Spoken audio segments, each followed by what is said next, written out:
Video number 14.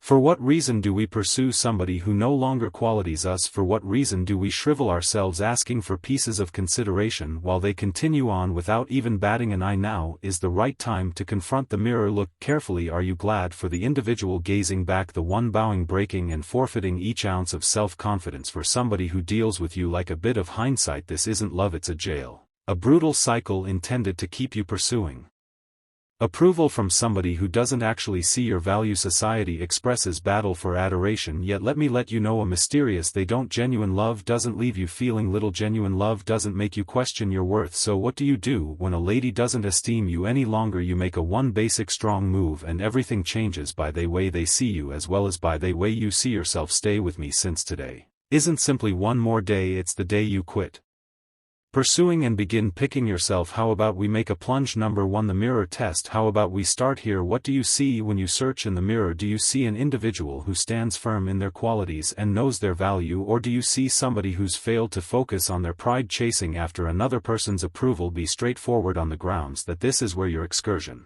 to recovering your worth starts. Here's the hard truth: pursuing somebody's endorsement, particularly when they never again esteem you, is like attempting to extinguish your thirst with salt water. It will leave you feeling emptier than before. Consider it. Are you trusting that their substantiation will some way or another fill the holes you feel inside? Assuming that is the case, allowed me to let you know something significant. No other person can give you what you will not offer yourself. Not their consideration, their endorsement, or even their adoration can fill in for the worth you should put on yourself. This thought is well established in emotionlessness. The extraordinary savant Epicus once said, look for not so much for occasions to occur as you wish, yet rather wish for occasions to occur as they do, and you will enjoy harmony. Similarly, don't want so that somebody could see your value assuming they've decided to neglect it. Rather center around turning into the sort of individual who doesn't require outer endorsement to feel entire. That inward harmony and certainty, it comes from esteeming yourself first. So where do you start? By rediscovering the characteristics that cause you each and every day to record one thing you value about yourself. It doesn't need to be stupendous. It very well may be your funny bone, your assurance to develop, or even the manner in which you offer grace to others. This basic practice is something beyond an activity. It's an approach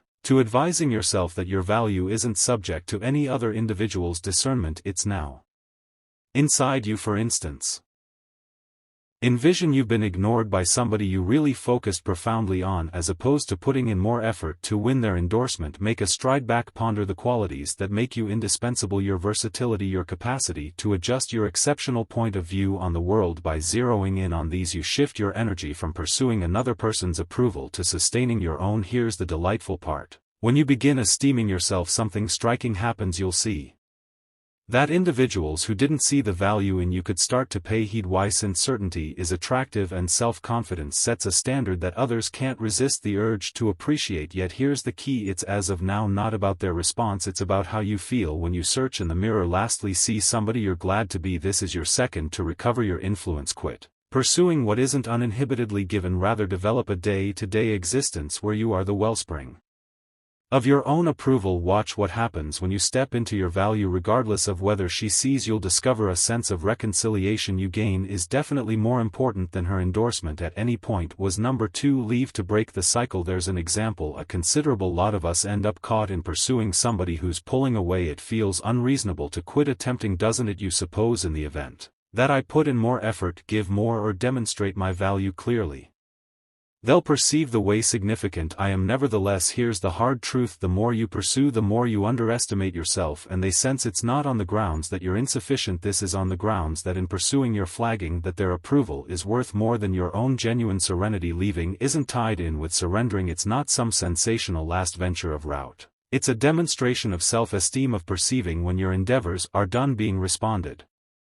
Envision you're clutching a rope, pulling as hard as you can, yet the opposite end is slack, on the grounds that the individual you're pulling doesn't want to hang on. Leaving implies relinquishing that rope, not to hurt them but rather to liberate yourself from an exercise in futility. By venturing back, you drive them to see what life resembles without your energy, your generosity, your presence. The Stoics comprehended this rule well. Epicus, one of the extraordinary unemotional rationalists, said, Opportunity is the main commendable objective in life, won by dismissing things lie outside of our reach. Think about that briefly. While you're pursuing somebody who no longer qualities you, you're gripping to something you have no control over: their sentiments, their activities, their needs. Leaving then again is a demonstration of recovering your opportunity. It's a statement that your tranquility is a higher priority than their endorsement. Picture this: you've been the one starting each discussion, putting forth every arrangement, placing in all the attempt. What happens when you stop? At first there's quiet, perhaps it's disrupting, yet before long they'll see the shortfall of your energy. They could ask why things feel various. They could begin to miss the manner in which you cause them to feel seen and esteemed, or perhaps they will not, and that is okay too, on the grounds that whether they return, you've proactively won, you've assumed back command over your life, you've reminded yourself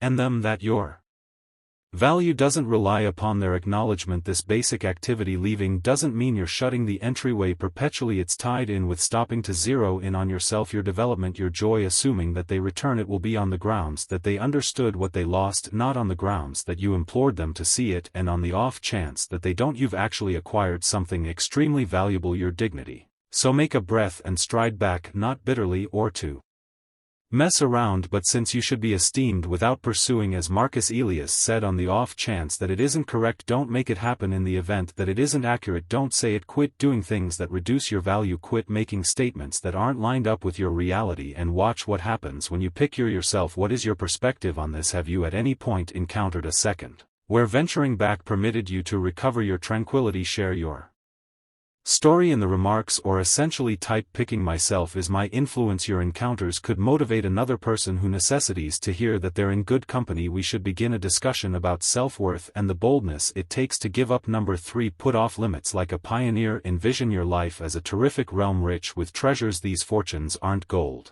or gems, yet something undeniably more significant: your energy, your time, your inner harmony. They are the actual embodiment of what your identity is presently. Think about what happens when a realm leaves its entryways completely open, allowing anybody to go back and forth however they see fit. Time the realm becomes tumultuous, not on the grounds that it needs assets or strength, but since it has neglected to safeguard its lines. This occurs in your life when you permit others to dismiss your limits. Defining limits isn't a pragmatic activity, it's a demonstration of mental fortitude. It's an approach to telling the world, I esteem myself enough to safeguard what makes the biggest difference. The old Stoics accept that we should zero in on what is inside our control, and your limits are solidly inside that circle. They address your influence to conclude how others treat you and how you designate your valuable investment. When you disregard to define limits, you're offering command over your life piece by piece. Think about how frequently you've said okay when you needed to shout no. How often have you kept quiet to try not to